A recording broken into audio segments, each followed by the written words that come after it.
Okay, so next up we have Terrain Minerals, ASX code TMX. Terrain Minerals is a WA-based minerals exploration company focused on the world-class mineral provinces in WA. Presenting today is Executive Director Justin Version. Justin, take it away. Yeah, thanks, Abby, and thanks, Share Cafe, for the opportunity. Look, Terrain Mineral is a WA-based exploration company. We've got one of those exciting projects that can take us from a 5 million market cap, hopefully with some success from drilling, plus $100 million very quickly. And that's the opportunity for investors to seriously look at Terrain. We've got a few other projects across gallium, which I'll talk about. We've got some gold drilling about to start, and our copper nickel. The nickel's down in southwest WA. And we've actually got a project in Queensland that's not granted yet, but that's also very exciting opportunity for the company, copper gold. First page, please. This is cautionary statements. I recommend you have a look at those, and also some references. The next page. The references yep. Well, that's right. So why Terrain Minerals? There's a lot of growth in our assets. We've a company that has 2 active assets that are granted. The rest of the assets that we have are a pipeline. So our Smokebush project has 2 parts to it. It's at Laren's Lane, which is very exciting. We've got onto some gallium there. We've got gallium hits from drilling over 9 kilometres by 2 kilometres. I suspect that's going to get a bit bigger. Hits of gallium up to 54 grams or parts per million gallium oxide. 70% of the 102 holes that we've done there came in with plus 10 metre zones and up to 64 metres wide, most from surface. It's in an oxide. So we've got a metal, because gallium's metal, in an oxide close to surface, if not surface, in a lot of the holes. So it's quite interesting. We've also got some gold at Smokebush. We'll be drilling imminently, which is very exciting. We tried a couple of weeks ago, but it was a bit too wet, unseasonal rain there. We've got at a wildfire project and at Cotter, so which is some air core drilling, about 41 holes for 2,500 metres, roughly, and our Lawton River project. This is the exciting one. We've got 5 bedrock sulfide conductors. I don't know if the people you remember Nova Bollinger, but it's a lookalike. We're in the Albany Fraser Belt. 2 of the conductors are sitting on a mafic intrusive eye feature, which is a volcano, or that hasn't made it to surface. And we've got Southern Geoscience, who are leading consultants. There's only really 2 groups who really know this sort of stuff in WA. New Exco and Southern Geoscience, they've signed off that our eye feature is a mafic intrusive, and we're in that Albany Fraser Belt. And the next part of our projects is our pipeline. We've got some niobium, some lithium, and copper gold, and they're in the appendixes. So next slide, please. So the company of Terrain, we've got 1.76 billion shares in issue. You can see our tenements where they are in our projects. Smokebush is in the middle, and Lawton River is down near Esperance, and everything else is pending. Of the 1.76 billion shares, the top 200 control 86%. So it is reasonably tight. And I think the top 300 own 90% of the register. So there's a small group of people who control this company. Board's got about just under 13%. There's no free shares. Everyone's paid for their stock. 1,200 shareholders. The board, I'm stockbroking mining background. Jason McDonald is a corporate lawyer and a stockbroking background, finance entrepreneur. And Johannes Lin is our Singaporean-based director, big supporter of the company, and runs very large businesses up throughout Southeast Asia. Next slide, please. So our Smokebush project. It's located 350 kilometres north of Perth. We've proven high-grade clays of gallium and gold, which we're following up. Historic gold targets, we're getting ready to start drilling imminently, and it's benefited very close to the infrastructure. We got a Warrior just to the north of us who had success with their gold drilling, and also Golden Grove. We eat at their camp, and everyone's pretty friendly. Next slide, please. Next slide. Yep, thanks. This is our gallium project. This is an interesting one. So high-grade gallium's in an oxide. we're getting nice big intersections all the way through it. You can see the little map there on the right-hand side. We can't fit all the hits in there, but you can see, well, they're chasing after some polymetallics. We knew about gallium because we're already chasing it. We found it down in Esperance, but we found higher grades, and we're not on farming land up here at Lawrence Lane. But you can see the extent. There's 3 main areas. We are currently working on getting a JORC exploration target out over the 3 areas, but you can sort of see the scale that this thing can get. This can get very big. This is potentially something very exciting. There are no gallium pure mines that I know of in the world, and this may be the first one. So a lot more work to happen, but we're very excited about this. So we'll get the JORC compliant exploration target out, and we are in ongoing discussions with groups who are interested due to the demands and shortfall and issues around in gallium space. So next slide, please. So what is gallium? So gallium is a critical mineral. It's predominantly controlled by China. They produce 98% of the gallium. It's used in semiconductors, computer chips, photovoltaics. A patent expired about 3 years ago, so 80% of solar panels out of China now have gallium in them because they last up to twice as long and they produce more power. It's sort of in the little cells when you look into solar panels being replaced with gallium. In computer chips and semiconductors, it switches faster, it switches at lower voltage, and hence uses less power. And this allows for miniaturization. A lot faster. They also, gallium will operate at much higher temperatures, so a lot less need for heat shrinks. And once again, that's more miniaturization. So very important mineral. China turned off the tap last August. It's now a critical mineral in China, and they're controlling it. I think from the numbers that we can see, the world might have 6 months gallium out there, and in peacetime. It's in all the new military equipment, radars, fighter jets.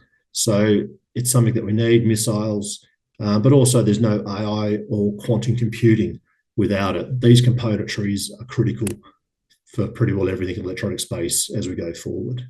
Next slide. This is still the Smokebush project. This is our, if you can see on the map, this is our Smokebush wildflower drilling that we're about to start. There's a nice big soil anomaly that we're very excited about actually at Wildflower. It's never been really looked at. It's got very high values over it. And we're walking in, basically following up 15 metres at 1.5 grams from 10 metres down. So we're putting a few fences across it to try and get some orientation and understand what's going on. Same thing at Cotter. Hopefully you'll see ASX release shortly on that. We've also at Monza and Lightning, there's 2 structures up there that need some RC drilling. We intend to get up there and do some RC drilling, but after we figure out what we're doing with the Wildflower and Cotter, and we'll go back and put some RC holes in all of them in due course. So no, it's in a pretty good area. There's a lot of mills around, and there's a lot of gold in the area with a lot of success. Warradar's doing very well at the moment. So it's a bit of a short-term excitement there for our shareholders as we crank up the drilling shortly. Next slide, please. There's a bit of a diagram about timeframe and what we're doing. I'll let you have a look at that later. But so there's a lot of stuff coming up here in these projects. So next slide. So our Lort River project, this is an exciting one. This is the one that can really make us fly. We're 650 k's southeast of Perth. We're 50 kilometres from the town of Esperance, which is a regional hub, ports, harbours, airfields. We've got 550 square kilometres of tenure in the southern parts of the Albany Fraser, which is on basically farming land. Tenure has been granted in the main area about 4 months ago. Can you quickly go to the next slide? And we're originally there for rare earths, and we found the gallium. So as we were looking, we've pegged some new land, and as you can see on the top diagram there, you can see that feature. The bottom one is Nova Bollinger. We know Nova Bollinger story, or most of you probably do. They've got a mafic intrusive the same as ours. So Southern Geoscience have confirmed that our eye feature is mafic intrusive. It's potentially the second, maybe the third one ever found on this belt, which is exciting. These are really rare. You've got companies like Independence Group in the northern parts of the belt. There's been tens of millions, if not hundreds of millions of dollars spent on the Albany Fraser trying to find mafic intrusive units. We have one. This is exciting stuff. We've got 2 conductors sitting on the edge, similar to where they sat on Nova Bollinger, on that deposit that is still being mined today and making a lot of money. And we got one just on the outside. So we know it looks the same with the magnetic data. We know that these things are meant to come in clusters and there's meant to be more there and there's meant to be a province. No one's found one yet. So, are we on to it? We know Nova Bollinger was taken over for $1.8 billion. And that's when nickel was 8,700. Nickel is now 16 to 17,000 US. It's not low. There is some issues in Indonesia, but Indonesia, I think, is going to peak out about 2028. We know the Nova Bollinger mine ends in 3 years. So positioned quite nicely. Next slide, please. If you have a look, here's still on this same project. You can see the our eye feature up in the top left-hand corner. And if you see just next to it, you can sort of make out another big eye. Well, that's just bent and folded rocks. That's not a mafic intrusive or a volcano that hasn't come to surface, that's dragged up, hopefully, the goodies from the Earth's core. And that's what we believe our conductors are, because basically the Earth core is nickel. Our VTEM data we've flown over, and that's how we got this really nice imaging, and it's been confirmed by Southern Geoscience. The eye feature is located 300 kilometres along the belt from Nova Bollinger. And if you look at the Thompson Belt, which is in Canada, which is a prolific mineral belt, about every 300 to 600k, there's repetition. There seems to need to be that space to get those pressures to build up, to push these things up. So it fits that model quite nicely. We are basically prioritising this. We are full steam ahead. We want to be drilling by December. That's our target. We're going to do some ground EM followed up. It's a little bit of soils over those ground EM lines. So we've got nice plates. We just want to put some 3-dimensional for drill targeting. And then we'll be drilling. So that's the reason to be in Terrain. I believe there's a lot of upside here, especially with Nova Bollinger being taken out for 1.8 billion when the nickel was half the price. So there's, from a 5 million market cap where we are now, there's a lot of excitement here for shareholders as we drill these 5 targets. And there's a couple of more targets down in the left-hand corner that are very discreet, which are also very exciting. So we'll be testing all of them one after the other. So it'll be a very exciting time for Terrain. Next slide, please. That's our Lort River program. Land access, we've been down there with the gallium and rare earths. We believe we got a pretty good social license. We've done the right thing, spoken to everyone. So we still reach out to these new landowners in this new area, and we'll get that sorted. The EM and soils, and then drill testing in December is our target, which isn't very far away. Next slide, please. So the summary, your Laren Lane, there's a gallium JORC exploration target coming up, which that's going to help build that project, some potential joint venture. There's discussions ongoing there, which are advancing. When we got some gold drilling, I think gold's a good place to be at the moment. Lots of mills in the area. So we'll get those results out pretty quickly. It's about a 7 to 10 day turnaround if you're doing gold only samples now in WA. Our Lort River, our nickel eye feature, we have 5 bedrock conductors. These are legitimate exploration targets or geological targets. If one of them comes in, it's very exciting. They are sitting where we'd like to see them sitting. Our VTEM's data is very, very successful, and we've got Southern Geoscience have signed off saying it's a mafic intrusive, which is a super rare geological feature. These things are really hard to find. There's not many of them out there. This is very exciting. Something's missing why people aren't understanding what we actually have here. You'll see a lot more in the media coming out on this front. Our pipeline of projects, I'll quickly just jump in, but that's basically the Terrain story. So if we've got time to jump into the next slide, Abby. Next one, please. So our Kalindi project, we have a large tenement holding up in the Pilbara. It's north of Pilgangura and Kelly and Wildcat. So if you just go next slide, please. So you can see in the blue where we sit next to Wildcat's bolt cutter. We believe there's 3 zones up there that have all been juiced up, potentially with lithium at the same time. One of them being Pilgangura and the Wadron area. The next one over is where Wildcat is. The next one over is where we are. We're all undercover. We need to go and do some work to prove this up. It's been locked up with another company for 9 years, not granted. We're down to the last one of 9 objections, and I believe we're not far away to getting this granted, which is exciting. A big coup. There's 1,200 square k's, 90 kilometres out of Port Hedland in the heart of the lithium belt of WA. I know lithium price is down, but I think long term the demand is going to be there for some time. Next slide, please. Our Billa project is where I think the companies are going. This is the other big opportunity for Terrain. We've got 2,500 square kilometres. We picked it up about 2 years ago, or it took us 8 months to piece it back together. There's a bit of history with some of our with our geologists in this project. It's an exciting area. No one really wanted it at the time, but copper is a great place to be. So basically massive sulfide porphyry epithermal gold systems in the area. Next slide, please.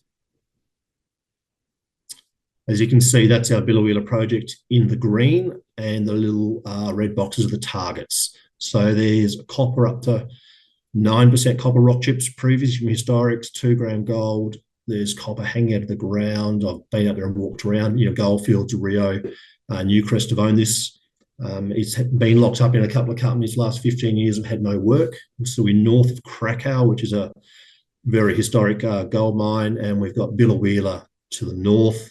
You got Mount Morgan's not far away. We're inland from Rockhampton in Queensland. This is a very exciting place to be. You can see the soil sediments, almost 0.5% copper in soils. This stuff's never been followed up. It's unbelievable that it's still sitting there. The idea is to get it granted. I'd say it's going to be another 3 to 4 months, and we want to get stuck into this project. We see there's some potential to do some big things, and we've got some big people, big players out there who are having a look at it. They like it too. They recognise the value that we have been able to pick up, and this is where Terrain will be going into the future. It's in copper and in the gold side of things. So yeah, that's basically the Terrain story. And if we've got time for one more slide, one more slide. So Muckaboodin project. We just jump to the next slide quickly. Look, we've got some land up near Muckaboodin. It's sort of on the back burner. There's niobium pegmatites up there, and we're just slowly looking at it. It's not granted. We're not rushing it. So we'll just see where we go. But yeah, thank you, Abby, and thank you for everyone for watching. Thanks, Justin. That's a great presentation, and there's a lot of things to look forward to. So exciting times ahead for Terrain. So we do have some questions. So back to Smokebush, what are the next steps after compiling the recent gallium drilling results into a JORC compliant exploration target? I think the exploration target was going to be, you can see the drilling, there's 3 main areas. So we'll hopefully put out a nice number there. And then we'll also have a drill program, which is a follow-up program, which is not going to be expensive because it's air core, which, we'll better say how big this potentially can be. So that's where we're going, and some met work and testing on the project. So gallium is really important. I don't think people quite understand that gallium is in their daily life. They just don't know it's there. So adding on to gallium, can you provide more details on the significance of gallium intersections and how they compare to other deposits in the region? We don't know. No one really knows much about gallium. So as far as we know, there's no gallium pure mines out there. It's typically taken from red muds out of bauxite mining, and with very bad recovery rates, and most people can't get it to work. So that's the opportunity. Okay, so how does the airborne VTEM survey support the identification of the 5 high priority bedrock conductors at Lort River? Okay, so we flew a VTEM survey. It was interesting. There was a government water survey flowing down there which picked up a conductor on the eye, actually. The VTEM survey is shooting basically a helicopter drives a big loop around and shoots electronic pulse into the ground. And then if there are sulfides there, they will hold electricity or the potential for a period of time, and then we can measure them. So there's obviously a lot of targets generated, and then we've pulled them apart and we've come up with 5 that are worthy and are real and worth drilling. So that's the ones on the eye are the very exciting ones because you can sort of see the vent that's come up. It's been confirmed as a mafic or ultramafic intrusive unit by Southern Geoscience. And if you go to the back of our announcement when we released it, in the JORC table, there's a diagram there for the geophysicists that confirm that. But you can see that it's a vent. We couldn't have done that without the VTEM. So, it's a big expense for your company to do that, but it's paid off. So it's exciting. Great. So what makes the Lort River Eye feature significant in the context of the Albany-Fraser Belt? It's potentially the second one found after people have spent, tens of millions, probably hundreds of millions, I'd say, the last 12 years since Nova Bollinger was discovered. These things are not easy to find. There's a lot of people tried. The northern part of the belt has been heavily explored because it's on bushland, where the southern part has seen some gold exploration probably 30, 40 years ago, but hasn't really had a lot of work done. So a bit of a hidden gem, I guess. But it's significant because these features are super rare. They're just not out there. So anywhere in the world we can find a mafic intrusive unit, geologically it's significant. So we've found something that everyone's been looking for, and there's been, say, hundreds of millions of dollars, and we've sort of stumbled across one. We're really lucky. So what are the planned methods for ground-based EM survey and soil sampling before drill testing, and how will these contribute to the exploration efforts? Well, at the moment, we've sort of got a single plate. If you look in the announcements again from the VTEM, we're actually trying we signed up yesterday actually for some new tech on VTEM data processing, so might be able to pull out a 3D model from it, but let's see. But the ground-based EM gives us that 3D model, and which will allow us to pinpoint our drilling, so it's an important part of the step. There are other ways of doing it, but that's what we're heading down. Soils, look, we know it's a mafic intrusive. The soils are probably to appease a few people in the market, and the fact that we're there, we might as well take some. And they'll just be along the lines where we do the VTEM, which is sort of like a grid set of cables which they shoot electricity into the ground. Great, Justin. That's all we have time for today. So thank you for your presentation and telling us the Terrain story and giving us an update. It's definitely a hidden gem, and we hope you have a great weekend. Yeah, thank you very much, Abby. Really appreciate it. And I'm available if anyone wants to reach out and ask me questions. Thank you. Thanks, Justin.